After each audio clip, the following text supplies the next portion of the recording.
Энэ номыг яг уншаад хамгийн эхлээд бол энэ ном болсон цаг хугацаа гэх юм бол те одоо үйл явдал нь болж байгаа цаг хугацаа нь бол одоо яг энэ 1960-ийн он, за тэгээд 70-ийн он гэх мэтчлэн Чех улсад бол болж байгаа. Буюу одоо Чехословак улсад бол болж байгаа. Тэгээд одоогийн бол Чех улсад.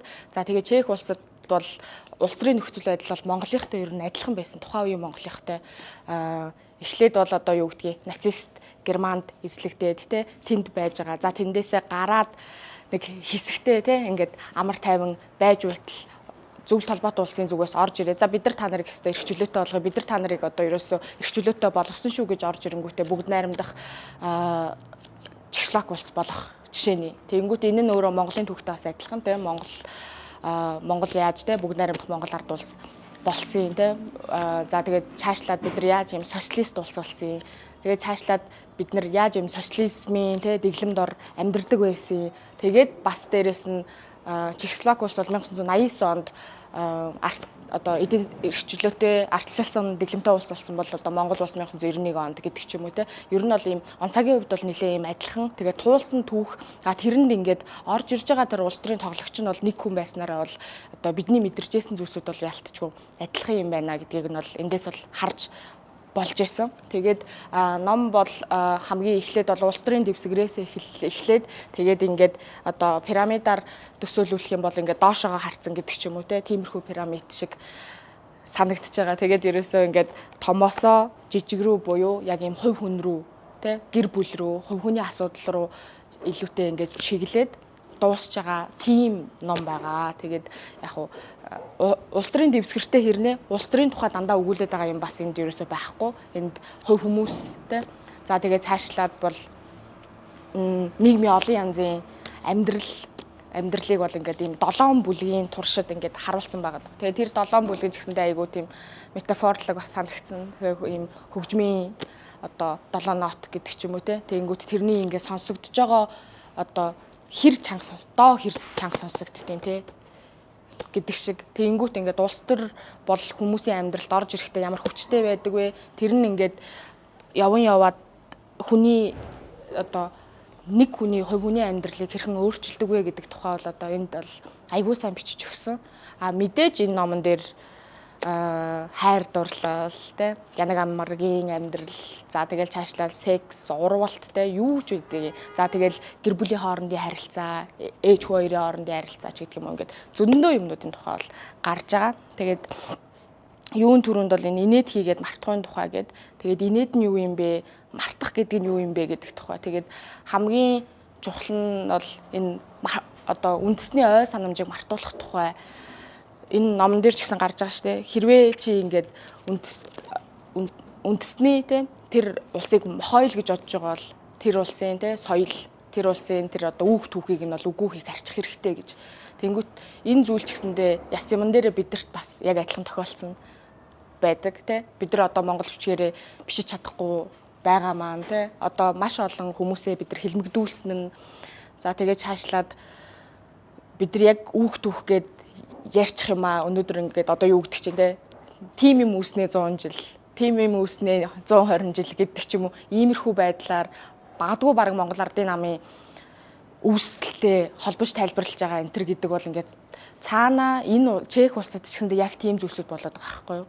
Тэр улсын бүх өнгөтэй өөдтэй хүмүүсийн эхэлж толгой дараалан тэ ажилгүй болгож байгаа. Дараа нь нийгмээс шахаж гаргаж байгаа. Тэгээ цөлж байгаа. Тэгээ зарим нь дөрвж байгаа. Тэгээд энэ дөрвж байгаа хүмүүсийн нэг нь бол Милан хүн дээрээ байсан. Тэгээ Милан хүн дээрээ бол Франц улс руу бол дөрвсөн. Мань хүн чинь өөрөө бол уг нь коммунист намын гишүүн байгаад 19 наснда коммунист намд ингээд элссэн явж исэн чинь мань үнийг эхлээд коммунист намаас гаргаад за тэгээд дараа нь бол ажлаас нь халаад ингээд бүр энэ номон дээр хүртэл гарч байгаа шүү дээ. Энэ дээр гэхдээ яг өөрийнх нь тухай бичсэн. Энэ дээр бүр юм шок амар юм зохиолч байснаа сүүлдээ баг юм зурхаа бичдэг болсон байдаг ч юм уу те. Тэнгүүт Монголд ч гэсэн ийм тохиолдлууд байгаа. За жишээлбэл одоо бид бүхний сайн мэддэг те. Зохиолч Нацаг Дорж бол яг юунд сурчаад буцаж ирснийхаа дараа бол одоо төмрийн үйлдвэрт юм одоо завуудад зүгээр орчуулагч болсон байх жишээний. Тэнгүүт тэр хүнийг сураад ирээгээд явуулсан хэрнээ буцаад ирэнгүүт нь одоо чи ирэхгүй гэж сэхэтнүүдийн ер нь бол ингээд нийгмийн амьдралаас арчиж хаяад тэр хүмүүс яагаад вэ гэхээр хамгийн их хүүхд түүхийг мэддэг, дээрэс нь хамгийн их Монгол одоо боловсралтай тэр хүмүүсийг бол ингээд нийгмээс шахаж гаргаж байгаа энэ явдал бол энд муу адил яадаг алгаагүй гарч байгаа. Тэгээ Чехословак улс бол ингээд 200 гаруй мянган хүний бол хэлмэгдүүлсэн юм байна лээ. Тэгээд нийт 400 гаруй мянган хүн бол одоо гадаад улс руу дөрвсөн одоо ийм харамсалтай одоо түүх бас байна. Тэгэнгүүт энэ түүх бол өөрөө энэ одоо эзэрхийлэгч тэр улс бол яаж тэр тухайн улсынхаа үүх түүхийг те одоо тэр үн цэнийг нь тэр тухайн одоо улсын иргэн гэдэг тэр нэг ямыг ингээд мартуулах гэж хичээдэг вэ. Тэгээд мартуулж яаж бас чаддаг вэ. Тэгээд тэр нь яг тэнд ингээд мартагдаад тэр хүмүүсээс ингээд гарч явж исэн тэр нэг хүмүүст ямар аим одоо юу гэдэг хүн дээр тусдаг вэ гэдгийг бол ингээд айгуу сайн харуулж өгсөн. Тэгээ нөгөө талаар энэ инээд гэдэг хэсэг. Инээд нь бол ингээд энэ амар dark comedy шиг юм шиг бас ном байсан. Тэгэл ингээд яа яг гэл ингээд бүр те яг тэгдэж шүү гэл иймэрхүү хэсгүүд амар хоржонтой хэсгүүд бас ихтэй. За одоо жишээлбэл дарангуйлалд ямар хүмүүс байж чаддаг, ямар хүмүүс байж чаддгүй гэдгийг ч гэсэн энд ингээд хамгийн ихний алдуул захиан дээр амар сайн гаргаж өгсөн. Тэр нэг ингээд айгуу сайн айтайхан айгүй юм боловсралтай залуу тэгэнгүүт тэр манерийг ингээ нийгмээс хавчиж гадуурхаад байж байтал тэр цаана нэг ийм нэг авгаа те чамайг одоо өстө бариаггүй л байгаа мууч гэж ах шиг те яг иймэрхүү зүйлсүүдийг ингээ нийгмээс мэдэрчсэний дараа бол яг л ийм байдаг шүү гэж бодогддог юм шиг санагцсан. Бид яг яагаад энийг хэлээд байгаа гэвэл би нэг нодлон огц хамархан гэж ихсаал хийсэн. За тэгээд тэрний өмнө бас байгууллагаараа бас баримтлагдчихсэн. Тэгээд энэ мэтийн ард дээрээс бол ингээд дарангууллыг яг бүү биеэрээ мэдэрсний ард дээр хүмүүсийн зүгээс ирэх тэр нэг мэдрэмжүүд бас байт юм лээ. Тэгэнгүүт тэрийг яг ингээд айгуу сайн ойлгож энэ ном бол ингээд гаргаж өгсөн санагцсан.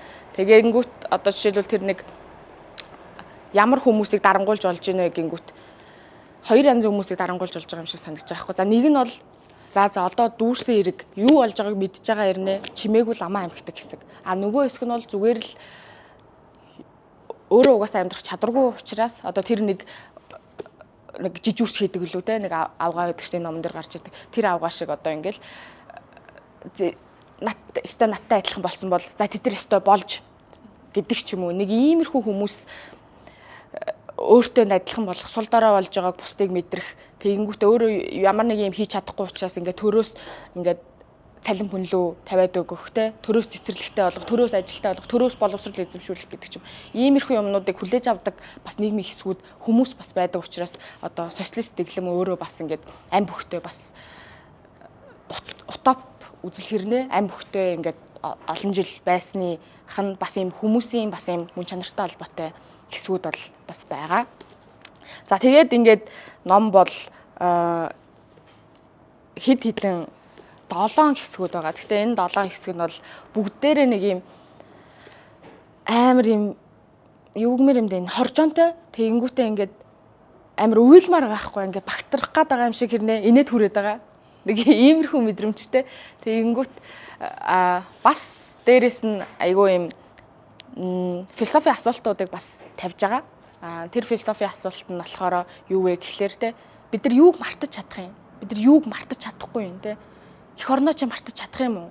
Эх орноосоо гараад яваад дөрвцэн байлаа гэж Франц иргэн болсон байлаа гэд тэр хүн өхөн үхтлээ Чех улсын тухай бичиж байгаа байхгүй те. Чех Францын зохиолч ирнэл Чех улсын тухай бичиж байгаа. Тэгэнгүүт тэрнийхээ тухай тэр эмзэглэлийнхээ тухай бичсэн байгаа нь.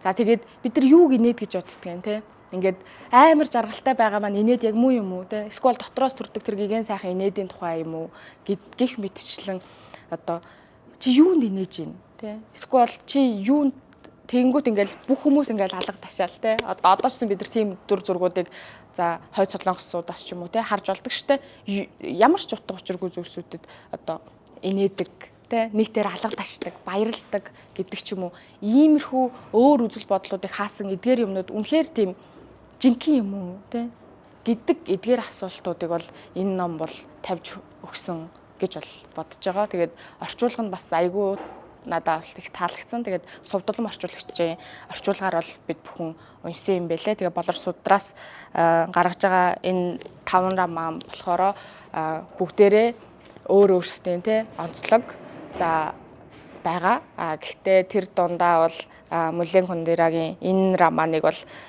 зүгээр өгүүлэлт шиг бас уншиж болно. Хамгийн гол нь. Одоо ханаас нь чамаагүй уншиж болно. Нэг л уншиж болно. Би бас тэгж уншсан. Гэхдээ тэр цаад агуулга нь философи утга нь тэгээд тэр нөгөө нэг болж байгаа орчин нь ингээд хүмүүс болохоор дурсамжаа мартахыг хүсдэг. Харин улс орн бол дурсамжаа үргэлж авч явахыг хүсдэг гэж бол бодсон. Мэдээж нацист германууд биш бол шүү дээ гэж бас тэгж бодож байгаа. Тэгэхээр энэ дээр өөрсдийнхөө оюун санааг авж үлдэхийг одоо юу гэдэг юм бэ? Үлдэхийг хүсэж байгаа хүмүүс байгаа. Хуучин дурсамжаасаа салахыг хүсэж байгаа хүмүүс байгаа. Тэгээд эх орнолуугаа явмаар байгаа хүмүүс байгаа. Эсвэл эх орноосоо өөрийн дурсамжаа авчирмаар байгаа хүмүүс байгаа. Тэгээд харин тэр бүхний цаана улс орны дурсамж улс орны ой санамж, улс орны үүх түүх тэдгэрийг устгаж болдог юм уу? Тэдгэрийг устгасны дараа юу болдог юм бэ? Тэгээд тэднийг устгалаа гэж та нар дарангуул чаддаг юм уу гэх мэтчлэн иймэрхүү асуудлууд. Тэгээд хамгийн гол нь энэ дэр нэг юм хэсэг байдгийн. Тэр нь надад бүр таалагдсан. Энэ хаана вэ? Энэ түүхэн үйл явдлууд гол төлөв нэгнээ давтах агаад тэр болгонд гоцгойд юмгүй гэд. Энэ болохоор одоо юу гэдгийг ганц түүх бол одоо үргэлжтэй ингээд давтагдах шин чанартай байдаг. Тэгээд тэр нь бол одоо аль нэг улсад байхаас үл хамааран одоо хэн нэгэн захирагдах ч гэдэг юм уу эсвэл улс орноосоо явах, улс орондоо ирэх, улс орноо санах, улс орныхоо ой санамжийг алдах хийгээд одоо буцааж олж авах гэх мэтчлээ эдгээр зүйлсүүд бол одоо цаад утгаараа нэг адилхан байдаг гэдэг. Тэрнээс биш одоо нэг юм шин зүйл бол ерөөсөө байхгүй юм гэдгийг бол тэгээд энэ дээр жишээлбэл хинч биш болж байж л хорвоогийн тоосыг хөдөлгөх хэрэгтэй болно гэд тэгэнгүүт зүгээр нэг юм зурхаа бичдэг хүн болж ээж амьдрах чаддаг болох нацаг дорчиг төмрийн завуудад орчуулагч хийж байж амьдрах чаддаг болох. Эсвэл эх орноосоо хайртай бүхнээсээ холдож явж байж амьдрах чаддаг болох. Тэр одоо юм хилмигдүүлэлт тэр бас гашуун түүхийг бол энэ дээр аягүй сайн гаргаж өгсөн юм шиг санагдсан. Тэгээд энэ номыг уншаад тэгээд дээрэс нь бас нөгөө Бямнам зохиолчийн бас дурсамжийн газрын зураг номыг бас яг уншиж таараа. Тэгээд хилмигдүүлэлтийн тухай тэгээд тэр хилмигдүүлэлт яаж ийм оюун санааг өгөх гэдэг тухай аягүй одоо юу гэдэг юм бэ? Өөрөө мэдрээгүй ч гэсэндээ яс махандаа тултал аягүй сайн ойлгосон. Тэгэхээр тэр одоо мэдрэмжийг тэр үнэтэй тэр зүйлийг ойлгоё гэж бодож байгаа хүмүүст бол энэ номыг бол заавал одоо уншаасай гэж бодож бас зөвлөмөр байна.